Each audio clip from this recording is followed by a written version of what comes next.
आपने कभी न कभी किसी पेड़ की डाली या अंधेरी गुफाओं में चमगादड़ को उल्टा लटकते हुए जरूर देखा होगा और आप यह सोचने को मजबूर हो गए होंगे कि आखिर चमगादड़ यह कैसे कर पाता है और रात में चमगादड़ को कैसे दिखाई देता है। ऐसे में क्यों ना चमगादड़ से जुड़ी ऐसी ही कुछ खास और दिलचस्प बातें जानी जाए।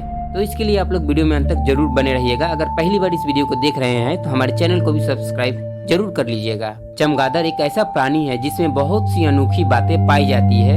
ये आकाश में उड़ने वाला एक स्तनधारी प्राणी है जिसकी 1000 से भी ज्यादा प्रजातियां पाई जाती है। चमगादड़ पूरी तरह से निशाचर होता है, यानी जिस रात में हम अपने घरों में जाकर सो जाते हैं उस अंधेरे में यह प्राणी बाहर निकलता है और शिकार करता है। यह ऐसा एकमात्र स्तनधारी है जो उड़ सकता है और जिसके लिए रात के अंधेरे में उड़ना और भी आसान होता है। चमगादड़ पेड़ों पर उल्टे इसलिए लटकते हैं क्योंकि उल्टे लटकने से चमगादड़ आसानी से उड़ान भर सकते हैं। इनके लिए पक्षियों की तरह जमीन से उड़ान भरना संभव नहीं है क्योंकि इनके पीछे के पैर बहुत छोटे और अविकसित होते हैं, जिसके कारण चमगादड़ दौड़कर गति को प्राप्त नहीं कर पाते हैं, जिसके वजह से ये आसानी से नहीं उड़ पाते हैं। दिन भर अंधेरी गुफाओं में उल्टे लटक कर आराम करने वाले चमगादड़ गिरते नहीं हैं क्योंकि उनके पैरों की नसें इस तरह व्यवस्थित होती है कि उनका वजन उनके पंजों को मजबूती से पकड़ बनाए रखने में मदद करता है।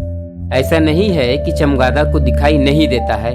असल में दिन के प्रकाश में देख पाने की क्षमता चमगादड़ में थोड़ी कम होती है, जबकि रात के गहरे अंधेरे में छोटे से छोटे शिकार को पहचानना उनके लिए बहुत आसान होता है। अंधेरे में शिकार की खोज में निकले चमगादड़ शिकार तक पहुंचने के लिए मुंह से तेज गति से ध्वनि तरंगे निकालते हैं, जिसे इको लोकेशन प्रक्रिया कहा जाता है। इस प्रक्रिया में चमगादड़ अपने मुंह या नाक से ध्वनि की तरंगे भेजते हैं और जब ये तरंगे किसी वस्तु से टकराती है तो इको उत्पन्न होता है। यह इको उस वस्तु या जीव से टकराकर चमगादड़ की कानों में लौटता है, जिसे सुनकर चमगादड़ पता लगाते हैं कि उनका शिकार कितना बड़ा है और किस आकार का है। शिकार के नजदीक आने के साथ यह तरंगे तेज होती जाती है, जिनकी मदद से चमगादड़ को शिकार की सही स्थिति और दिशा का अंदाजा हो जाता है और वह तुरंत लपक कर अपने शिकार को पकड़ लेते हैं। चमगादड़ ऐसी ध्वनि का इस्तेमाल शिकार करने के साथ साथ एक जगह से दूसरी जगह जाने के लिए भी करते हैं। शोध बताते हैं कि शिकार हासिल करने के लिए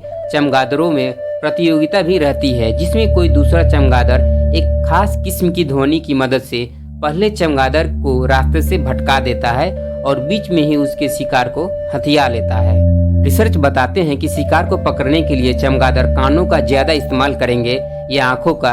यह चमगादड़ की प्रजाति पर निर्भर करता है, क्योंकि कीड़ों को पकड़ने की बजाय मकरंद पीने वाले चमगादड़ इको लोकेशन का इस्तेमाल नहीं करते हैं। ऐसी प्रजाति के चमगादड़ आंखों से स्पष्ट देख पाते हैं।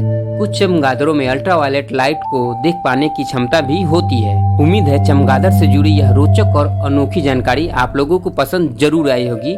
ऐसी बहुत सी जानकारी जानने के लिए आप हमारे साथ जुड़े रहें। तो चलिए फिर से एक बार मिलते हैं एक नई वीडियो में एक नई जानकारी के साथ। तब तक के लिए आप लोग अपना ख्याल रखें।